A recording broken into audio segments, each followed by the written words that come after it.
નમસ્કાર વિદ્યાર્થી મિત્રો, વિરાણી સાહેબ આપ સર્વનું હાર્દિક સ્વાગત કરે છે। આજે આપણે નામાના મૂળ તત્વ ભાગ 2 ધોરણ 12 ની અંદર ખૂબ જ અગત્યનું ચેપ્ટર અને સેક્શન F માટે ખૂબ જ અગત્યતા ધરાવતું ચેપ્ટર અને કહેવાય છે વિદ્યાર્થી મિત્રો કે મોટા ભાગના વિદ્યાર્થીઓના 11 માંથી 11 કુલ ગુણ કેટલા પૂછાય છે? આમાંથી 11 સેક્શન F ની અંદર 11 માર્ક્સનો 11 ગુણનો એક દાખલો પૂછાય છે કંપનીના વાર્ષિક હિસાબ।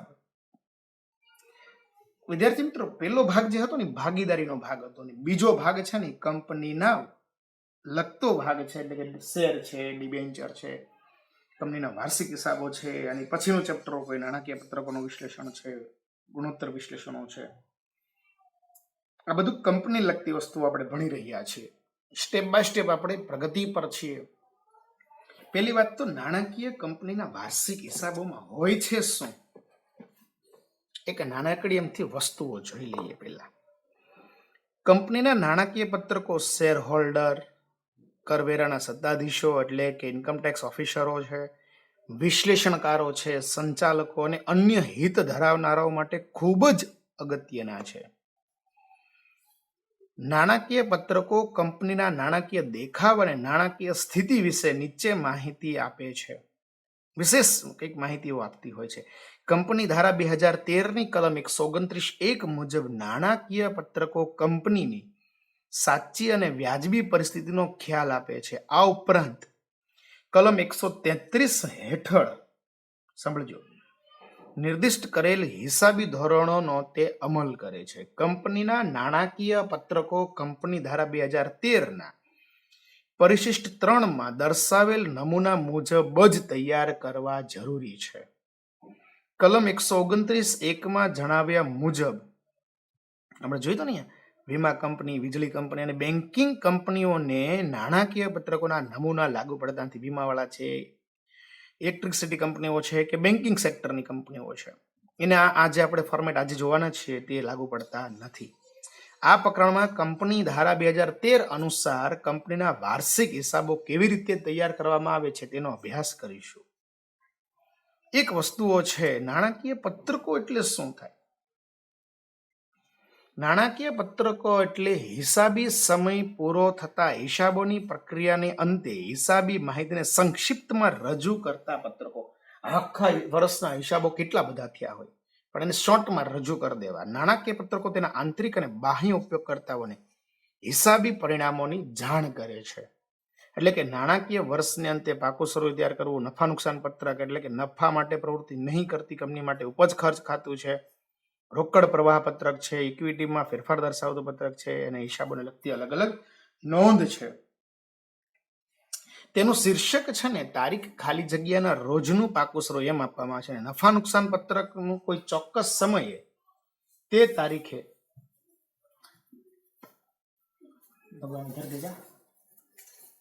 તે તારીખે પૂરો થતો હોય તે સમયનો નફો કે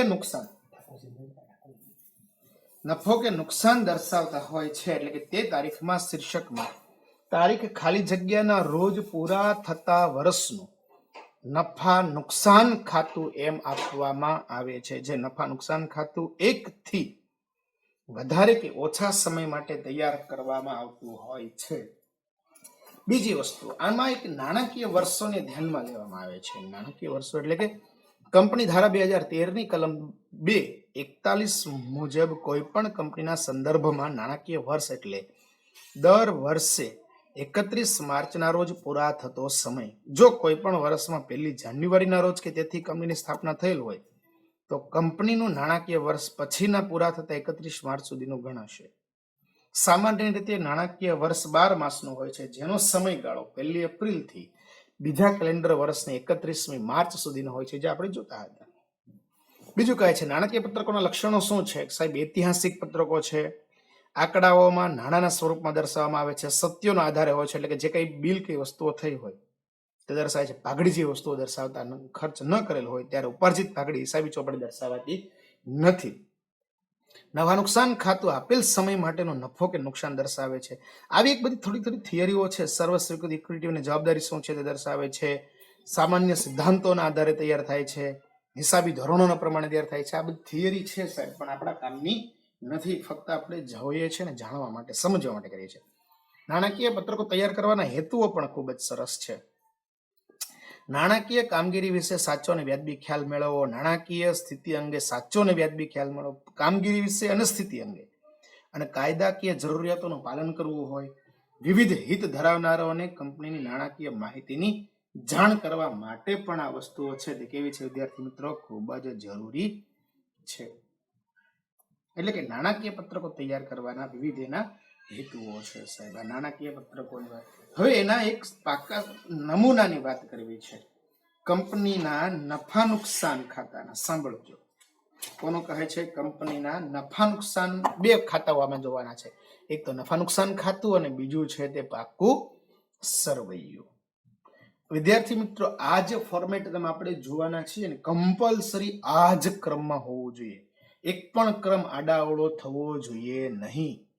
કંપનીના નફા નુકસાનના પત્રકનો નમૂનો શું લખાય છે, ખાલી જગ્યા કંપની, એટલે જે પણ કોઈ કંપની XYZ કંપનીનું તારીખ જે તારીખનું હોય તે અધવચ્ચે કોઈ તૈયાર કરતું હોય, અંતે ત્યારે ખાલી જગ્યાના રોજ પૂરા થતા વર્ષનું, કોની વાત કરે છે, પૂરા થતા વર્ષનું નફા નુકસાનનું પત્રક પ્રોપર ફોર્મેટમાં જ બનાવાય છે. એમાં સહેજ પણ આડાઅવળું ચાલતું નથી વિદ્યાર્થી મિત્રો. નફા નુકસાનનું પત્રક સૌપ્રથમ કહે છે વિગત, નોંધ નંબર, રકમ રૂપિયા આઈનર કોલમ છે અને આ આઉટર કોલમ છે. એટલે કે આમાં પ્લસ માઇનસ થતું હોય એવી વસ્તુઓ લેવાય છે અને આમાં ડાયરેક્ટ ફાઇનલ કિંમત જે છે તે લખાય છે. 1 નંબરનું સ્ટેપ, સૌ પ્રથમ પહેલા તો કામગીરીમાંથી ઉપજ, એટલે ધંધો લઈને બેઠા છો એટલે કામગીરીમાં શું કરતા હશો, કામગીરીમાં કોણ આવશે, વેચાણ છે, એમાંથી વેચાણ પરત બાદ કરી દેવાનું, તો વેચાણ માઇનસ વેચાણ પરત બાદ કરી દો એટલે આપણને શું મળી જાય, રકમ મળી જશે. એટલે એને શું કહેવામાં આવે છે, કામગીરીમાંથી ઉપજ થઈ એમ કહેવામાં આવે છે. સેકન્ડ નંબરનું સ્ટેપ, અન્ય ઉપજ લઈ લેવાની. અન્ય ઉપજ એટલે કે કોઈ મળેલ વ્યાજ છે, મળેલ ડિવિડન્ડ છે, ઘાલખાત પરત છે કે મિલકત વેચાણનો નફો છે, આ બધું આપણા માટે અન્ય ઉપજ છે. જેમ નફા નુકસાન પત્રક ખાતા સ્વરૂપે હતું અને જમા બાજુ પર આપણે શું લખતા હતા, નફો લખતા હતા ને, કાચો નફો. પરંતુ અહીંયા એવું વેપાર ખાતું તૈયાર નથી કરતા, તો સીધું જ વસ્તુઓ તૈયાર થાય છે જે છે આપણી પાસે આપેલું. અન્ય ઉપજમાં પહેલા કોણ આવે છે, કામગીરીમાંથી ઉપજ. એમાં કોણ, વેચાણમાંથી વેચાણ પરત બાદ કરી દો એટલે કે વેચાણ લખી દો, ચોખ્ખું વેચાણ. અન્ય ઉપજમાં મળેલ વ્યાજ, મળેલ ડિવિડન્ડ, મળેલ કમિશન, મળેલ નફો કે મિલકત વેચાણનો નફો છે, ઘાલખાત પરત છે, આ અન્ય ઉપજ કહેવાશે. બેયનો સરવાળો કરીશું તો આપણને શું મળી જશે, કુલ ઉપજ મળી જશે. એટલે કે કામગીરીમાંથી ઉપજમાં કોને લેવાનું છે, વેચાણમાંથી વેચાણ પરત બાદ કરી દો. અન્ય ઉપજમાં કોને લેવાનું, મળેલ વ્યાજ, મળેલ ડિવિડન્ડ, મળેલ ઘાલખાત પરત, મિલકત વેચાણનો નફો, આ બધું કોને લેવાનું છે સાહેબ, આપણે અન્ય ઉપજમાં લેવાનું છે. બીજું કહે છે સાહેબ ખર્ચાઓ. હવે શું કે પહેલા ફરીથી બધું બોલતા જજો માઇન્ડમાં સાથે સાથે. પહેલું સ્ટેપ કોણ છે, કામગીરીમાંથી ઉપજ. બીજું સ્ટેપ કોણ છે, અન્ય ઉપજ. એટલે ત્રીજું કોણ કે કુલ ઉપજ, આ બેનો સરવાળો. પછી કોણ આવે છે, ખર્ચાઓમાં. આ જ સ્ટેપ પણ ફરજિયાત વિદ્યાર્થી મિત્રો ક્રમમાં જ રહેવા જોઈએ. એક પણ સ્ટેપ આડાવડું ચાલશે નહીં. સૌ પ્રથમ આવશે ખરીદી, એટલે કે વપરાયેલા માલની પડતર. એનો મતલબ શું થાય, ખરીદી માઇનસ ખરીદ પરત. શું થશે, ખરીદી માઇનસ ખરીદ પરત. બરાબર, એટલે શું કહેવાય, ચોખ્ખી ખરીદી એટલે કે વપરાયેલ માલની પડતર થશે. બીજું છે સ્ટોકમાં ફેરફાર. સ્ટોકમાં ફેરફાર એટલે કેવો સ્ટોક, શરૂનો સ્ટોક માઇનસ આખરનો સ્ટોક. શરૂનો સ્ટોક માઇનસ આખરનો સ્ટોક. પેલું કોણ હોય છે, ખરીદી. બીજું કોણ હોય છે, સ્ટોકમાં ફેરફાર એટલે કે શરૂનો સ્ટોક માઇનસ આખરનો સ્ટોક. ત્રીજું કોને કહેવામાં આવે છે, પ્રત્યક્ષ ખર્ચાઓ. પ્રત્યક્ષ ખર્ચામાં કોણ આવે, મજૂરી છે, રેલવે નૂર છે, આવક માલ ગાડા ભાડું છે કે નૂર છે. આ બધું કોનામાં લેવાનું છે સાહેબ, પ્રત્યક્ષ ખર્ચામાં લેવાનું છે. ફરીથી એકવાર સાંભળજો. ખર્ચાનો સ્ટેપ નંબર 3 વિદ્યાર્થી મિત્રો, પહેલું કોણ હોય છે, ખરીદી એટલે કે વપરાયેલ માલની પડતર. બીજું સ્ટોકમાં ફેરફાર. ત્રીજું પ્રત્યક્ષ ખર્ચા. ક્રમ ભૂલાવવું જોઈશે નહીં. ચોથું કહે છે કર્મચારી લાભના ખર્ચા. કર્મચારીને લાભ શું થતો હોય, કર્મચારીને પગાર ચૂકવતા હોય, બોનસ છે, કમિશન છે, પ્રોવિડન્ટ ફંડમાં ફળો છે. આ બધા ખર્ચાઓ એવા છે કે જેનાથી કર્મચારીઓને લાભ થાય છે. કોને લાભ થાય છે? કર્મચારીઓને શું થતું હોય છે વિદ્યાર્થી મિત્રો? લાભ થતો હોય છે. પછી કહે છે નાણાકીય પડતર. એ પહેલા ફરીથી એકવાર 4 સ્ટેપ. પહેલું કોણ હોય છે? ખરીદી. બીજું સ્ટોકમાં ફેરફાર. ત્રીજું પ્રત્યક્ષ ખર્ચા. ચોથું કર્મચારીના લાભના ખર્ચા. કોણ કોણ કોનામાં આવે છે એ પણ વિદ્યાર્થી મિત્રો ધ્યાનમાં રાખીશું. પછી કહે છે નાણાકીય પડતર. નાણાકીય પડતર એટલે કેવી પડતર? કે જે તમે બોન્ડ કે ડિબેન્ચરનું વ્યાજ છે, જાહેર થાપણ કે લોન પર વ્યાજ છે, બેંક ઓવરડ્રાફ્ટનું વ્યાજ છે, કે ટૂંકા ગાળાની લોન તમે લઈ આવ્યો છો, બેંકમાંથી લોન લઈ આવ્યો છો, ડિબેન્ચર છે, આ બધાનું તમે જે વ્યાજ ચૂકવો છો ને સાહેબ, એ નાણાકીય પડતર છે. કેવી પડતર છે? નાણાકીય પડતર છે. પછી કહે છે ઘસારો. કોણ છે? ઘસારો અને માંડી વાળેલ ખર્ચાઓ. અહીં લખો તો લખી શકાય ઘસારો અને માંડી વાળેલ ખર્ચાઓ. તો કોણ આવે છે? પહેલા તો કાયમી મિલકતો પર ઘસારો છે. કોણ છે? પહેલા તો કાયમી મિલકતો પર કોઈ ઘસારો ગણવાનો હોય. માંડી વાળેલ પાઘડી, પેટર્ન, ટ્રેડમાર્ક, કોપીરાઇટ કે અદ્રશ્ય કોઈ વગેરે મિલકતો. માંડી વાળેલ ડિબેન્ચર વટાવ, માંડી વાળેલ જાહેરાત ઝુંબેશ ખર્ચ, માંડી વાળેલ સંશોધન અને વિકાસ ખર્ચ. હા, આ બધું શું છે? ઘસારો અને માંડી વાળેલ ખર્ચાઓ છે. એટલે કે કાયમી મિલકતો પર ઘસારો હોય, કોઈ મિલકતો માંડી વાળો છો, પાઘડીની માંડવાળ કરો છો, કોઈ ડિબેન્ચર વટાવની માંડવાળ, જાહેરાત ઝુંબેશ ખર્ચ, સંશોધન ખર્ચ, આ બધા આ હેઠળ લેવામાં આવે છે. પછી કહે છે અન્ય ખર્ચાઓ. કેવા ખર્ચાઓ? અન્ય ખર્ચાઓમાં કોણ આવે? તાર ટપાલ છે, ભાડું છે, ઓડિટ ફી છે, ઓફિસના ખર્ચાઓ છે, વહીવટી ખર્ચાઓ છે, વેચાણ ખર્ચાઓ છે, માંડી વાળેલ ગાલખાદ છે. ઘસારો અલગ છે, ગાલખાદ પરત ઉપર લેવાય છે. અહીંયા ઓનલી ગાલખાદ છે. અન્ય ખર્ચાઓ પહેલેથી બોલીએ છીએ વિદ્યાર્થી મિત્રો. ખર્ચાઓમાં ખરીદી, બીજું કોણ થાય? સ્ટોકમાં ફેરફાર, ત્રીજું છે પ્રત્યક્ષ ખર્ચા, ચોથું છે કર્મચારીના લાભના ખર્ચા, પાંચમું છે નાણાકીય પડતર, ઘસારો અને માંડવાળ અને અન્ય ખર્ચાઓ. એક સાથે વિદ્યાર્થી મિત્રો મારી સાથે જ વિડીયો જોતા જોતા મનમાં બોલીશું. પહેલું કોણ આવે છે?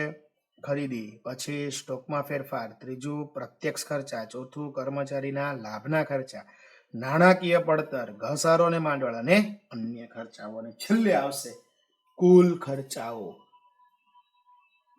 આ જે ખર્ચાઓ છે એનું ટોટલ અહીંયા લાવી અને શું કહેવાય છે? કુલ ખર્ચાઓ. કુલ ઉપજમાંથી કુલ ખર્ચ બાદ કરી દો. સાંભળજો સાહેબ, કુલ ખર્ચમાંથી એટલે સોરી કુલ ઉપજમાંથી કુલ ખર્ચને બાદ કરી દો એટલે તમને શું મળશે? કરવેરા પહેલાનો નફો. બરાબર? Profit before income tax. અને ત્યાર પછી એમાંથી માઇનસ કરવેરાની જોગવાઈ છે, આમાંથી શું કરવાની છે? બાદ કરવાની. એટલે કરવેરાની જોગવાઈ માઇનસ કરી દો તો પછી શું મળશે? કરવેરા બાદનો નફો આપણને જાણવા મળે છે.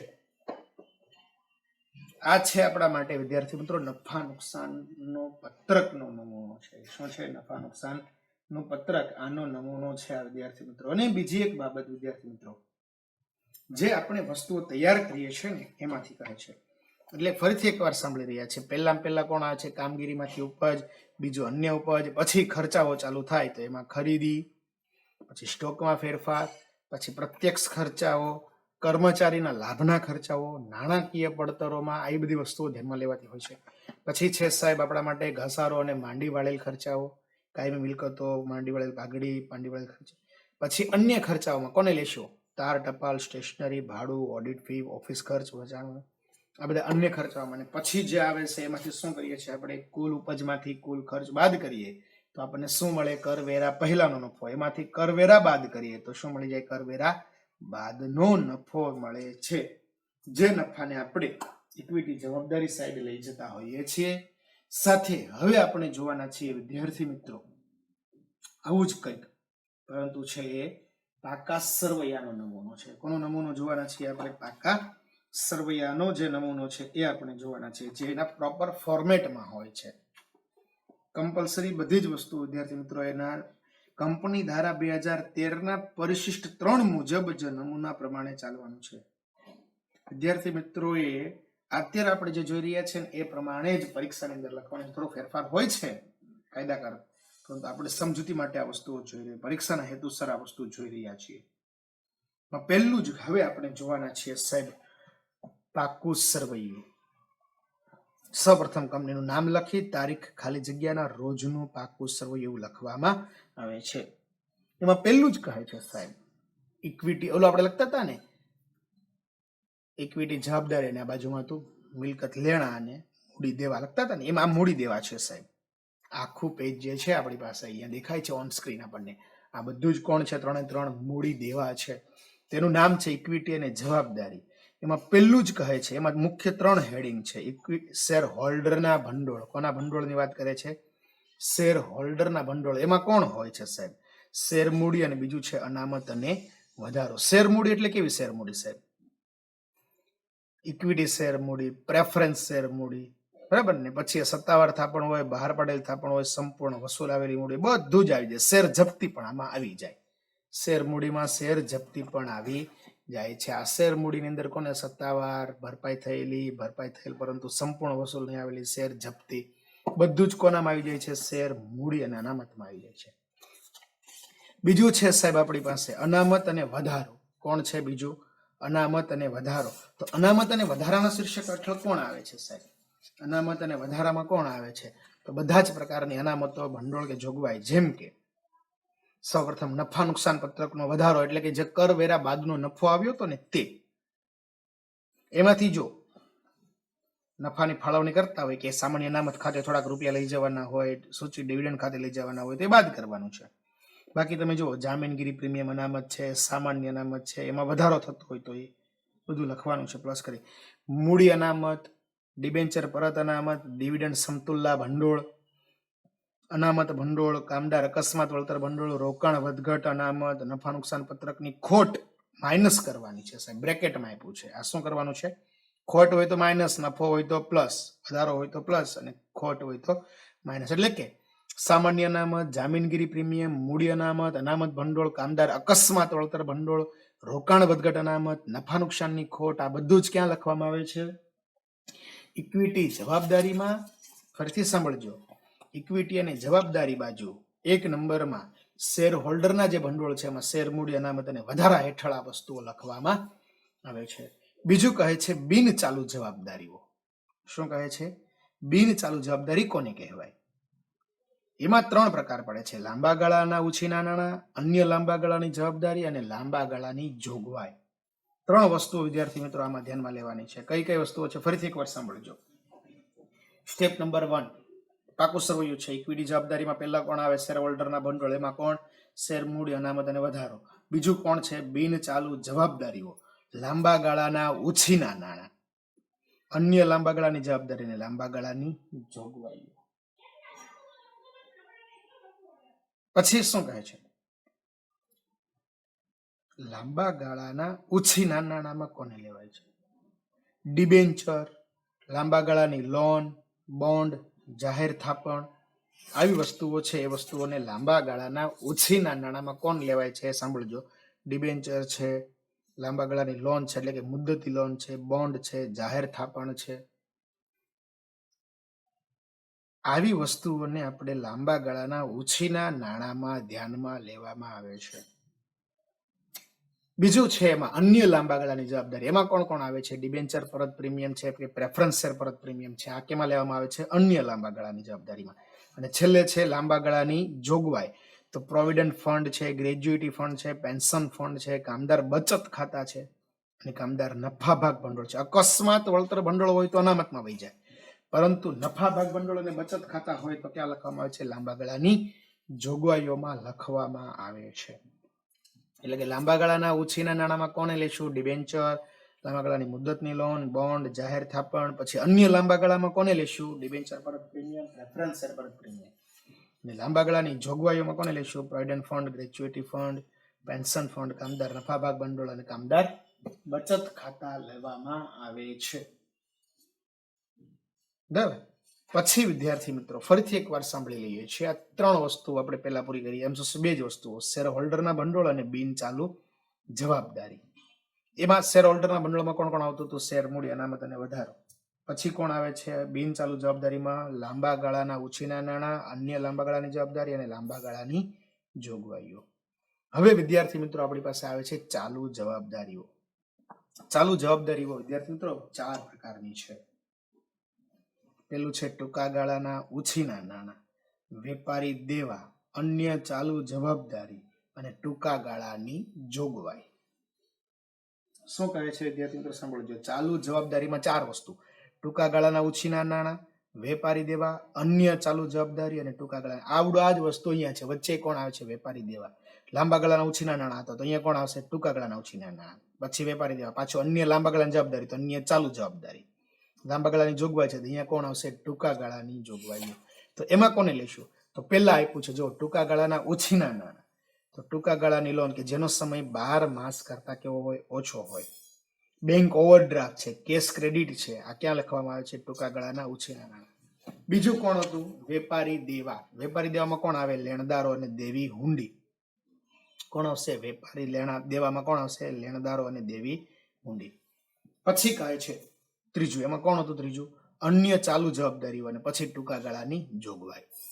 અન્ય ચાલુ જવાબદારીમાં કોણ આવે? ચૂકવવાના બાકી ખર્ચા, અગાઉથી મળેલ આવક, નહીં મંગાવેલ ડિવિડન્ડ, આવતા 12 માસ દરમિયાન પરત કરવા પાત્ર ડિબેન્ચર અથવા તેનું પ્રીમિયમ, અગાઉથી મળેલ શેર હપ્તો, અગાઉથી મળેલ ચૂકવવાનું બાકી આમાં આવી જશે. ગ્રાહકો પાસેથી મળેલ એડવાન્સ રકમ, અગાઉથી મળેલ થયું કે નહીં? એડવાન્સ એટલે ડિબેન્ચર પર ચૂકવવાનું બાકી વ્યાજ, ડિબેન્ચર પર ચૂકવવાનું બાકી વ્યાજ. આ વસ્તુઓ છે અન્ય ચાલુ જવાબદારીઓમાં આવે છે. અને ટૂંકા ગાળાની જોગવાઈમાં કોણ આવે? કરવેરાની જોગવાઈ અને સૂચિત ડિવિડન્ડ. વિદ્યાર્થી મિત્રો, આમ આપણને આ બધું ભેગું થાય ને તો થોડું અટવાડે એવું લાગે છે, પરંતુ આને સ્ટેપ બાય સ્ટેપ યાદ રાખીશું, થોડુંક વિચારીને યાદ રાખીશું તો આપણને આવડી જશે. પહેલું સ્ટેપ કોણ હતું? પહેલું સ્ટેપ શું હતું વિદ્યાર્થી મિત્રો? શેર ઇક્વિટી અને જવાબદારીમાં શેર હોલ્ડરના ભંડોળમાં કોણ હતું? શેર મૂડી, અનામત અને વધારો. બીજું સ્ટેપ મુખ્ય શું હતું? બિન ચાલુ જવાબદારીઓમાં કોણ હતું? પહેલું કોણ આવતું હતું? લાંબા ગાળાના ઉછીના નાણાં, અન્ય લાંબા ગાળાની જોગવાઈ, જવાબદારીઓ અને લાંબા ગાળાની જોગવાઈ. ત્રીજું મુખ્ય સ્ટેપ શું હતું? ચાલુ જવાબદારીઓમાં ટૂંકા ગાળાના ઉછીના નાણાં, વેપારી દેવા, અન્ય ચાલુ જવાબદારી અને ટૂંકા ગાળાની જોગવાઈઓ આપણે આ જોઈ. એમાં કોણ કોણ વસ્તુઓ આવે છે એની વસ્તુઓને આપણે ધ્યાનમાં લીધી છે. એટલે દરેક વિદ્યાર્થી મિત્રો એક વસ્તુ ખાસ ધ્યાનમાં રાખે છે, ઇક્વિટી અને જવાબદારીઓમાં 3 વસ્તુઓ આવે છે. અંદરની ડિટેલ આપણે જોઈ હતી, પણ મેન આ વસ્તુ લખવાની છે. કઈ વસ્તુ ક્યાં આવશે તો આપણે એના પેટા દ્વારા સમજવાનું છે. મુખ્ય શીર્ષક શું છે? શેર હોલ્ડરના ભંડોળ, એમાં શેર મૂડી, અનામત અને વધારો. બિન ચાલુ જવાબદારીઓમાં કોણ આવતું હતું? લાંબા ગાળાના ઉછીના નાણાં, અન્ય લાંબા ગાળાની જવાબદારી, લાંબા ગાળાની જોગવાઈઓ.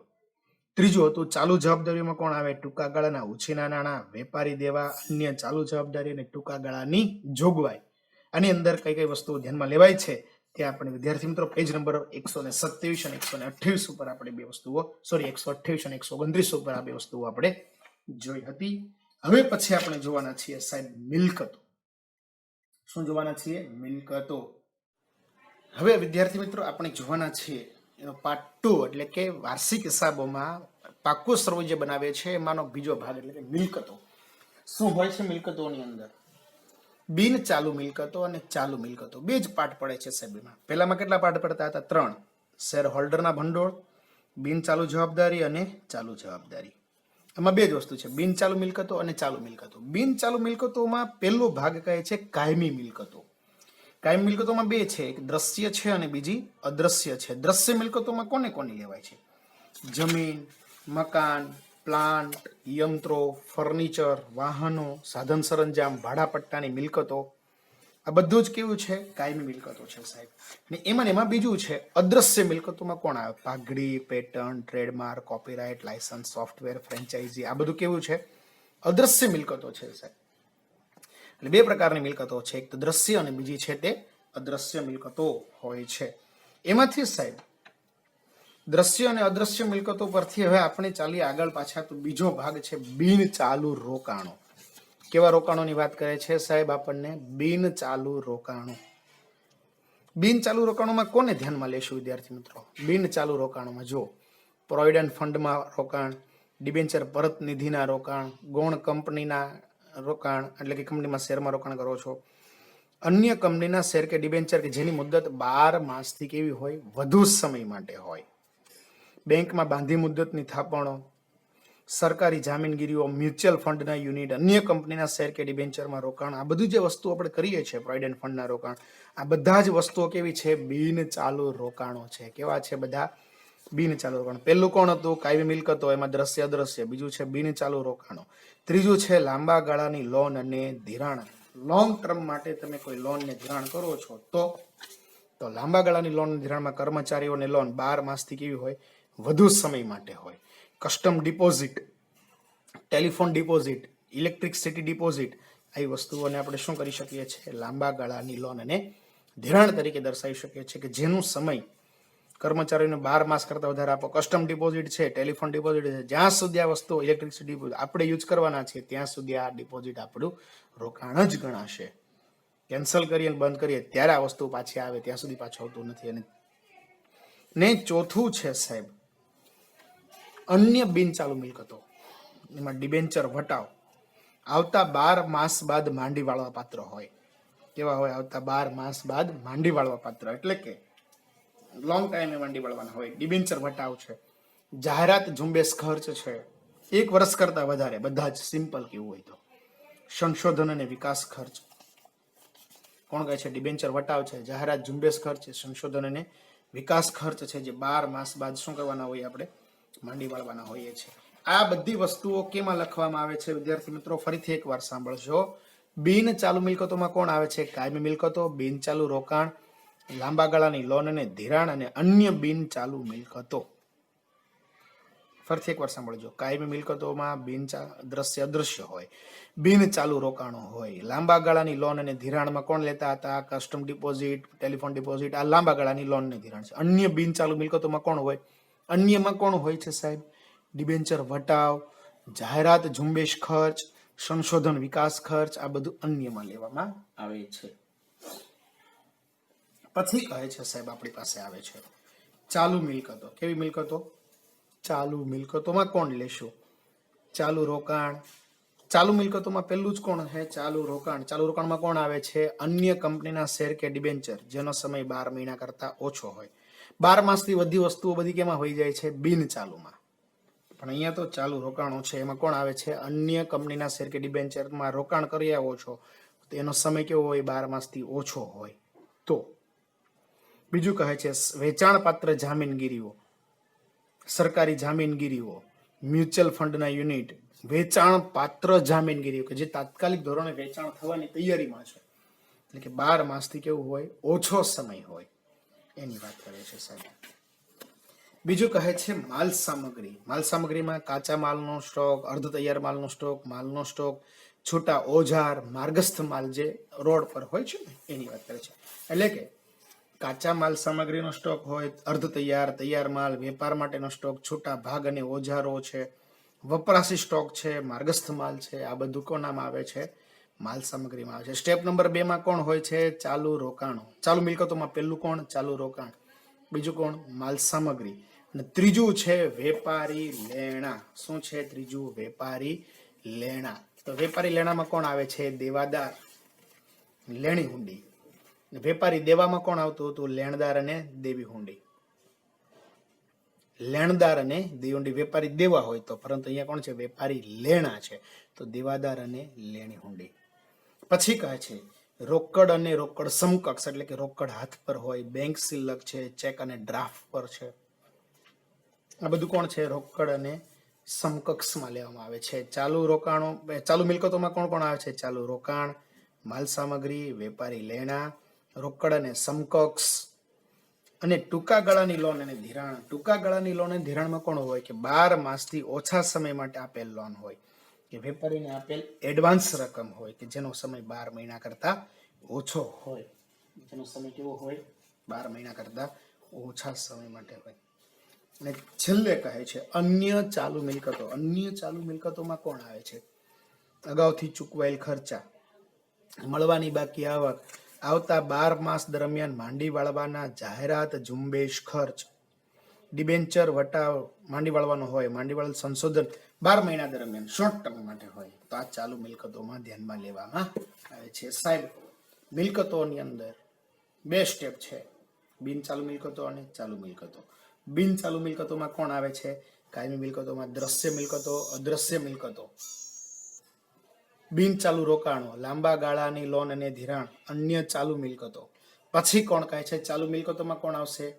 ચાલુ રોકાણમાં માલ સામગ્રી, ચાલુ રોકાણો હોય માલ સામગ્રી, વેપારી લેણા, રોકડ અને સમકક્ષ, ટૂંકા ગાળાની લોન અને ધિરાણ, અન્ય ચાલુ મિલકતો. આ વસ્તુઓ બધી કેનામ લેવામાં આવે છે? ચાલુ મિલકતોમાં. સ્ટેપ છે ને વિદ્યાર્થી મિત્રો, એ ધ્યાનમાં રાખજો.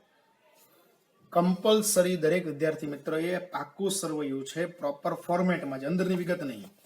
આ જે પાકું સરવૈયું નમૂનો છે, ઇક્વિટી, જવાબદારી, આ ત્રણેય બાબતો અને મિલકતો, આટલી વસ્તુઓ ફરજિયાત સ્ટેપ બાય સ્ટેપ મોઢે કરવાની છે.